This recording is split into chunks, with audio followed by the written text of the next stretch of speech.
అందరికీ నమస్కారం అండి. నిన్న జరిగిన ఫలితాలపై బాగా చాలా ఆశ్చర్యంగా ఉంది.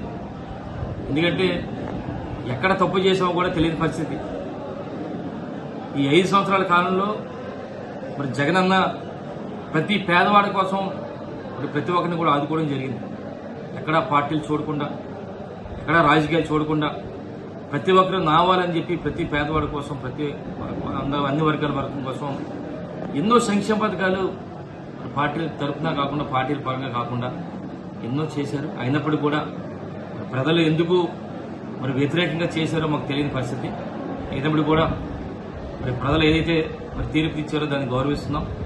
ముఖ్యంగా చూస్తే ఈరోజు నర్సీపట్నం నియోజకవర్గంలో సుమారుగా 72,000 పైగా ఓట్లు వేసిన ప్రతి ఒక్కరికి కూడా నిజంగా చేతులకి నమస్కారం తెలుపుకుంటున్నాను.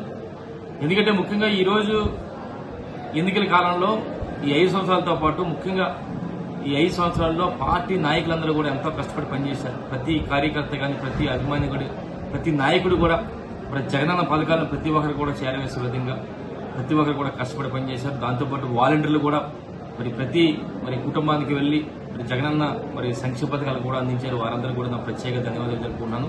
ఏదైనప్పుడు కూడా ఈ ఎన్నికల్లో నర్సీపట్నం నియోజకవర్గంలో జరిగిన నర్సీపట్నం నియోజకవర్గం సంబంధించి ఎంతో కష్టపడి పనిచేసిన పార్టీ నాయకులకు, పార్టీ కార్యకర్తలకు, పార్టీ అభిమానులకు, అలాగే శ్రేయాభిలాషులకు, స్నేహితులకు, వాలంటీర్లందరికీ కూడా ప్రతి ఒక్కరికి కూడా కష్టపడి పనిచేసి సుమారుగా 72,000 పైగా ఓట్లు వచ్చే విధంగా చేసిన ప్రతి ఒక్కరు కూడా కష్టపడిన ప్రతి ఒక్కరు కూడా మరొకసారి మీ అందరూ కూడా చేతులకి నమస్కారం తెలుపుకుంటూ త్వరలో మళ్ళీ అందరూ కలుద్దాం. రేపు రాబోయే రోజుల్లో మళ్ళీ జగనన్నతో పాటు మనందరూ కూడా నడుద్దాం.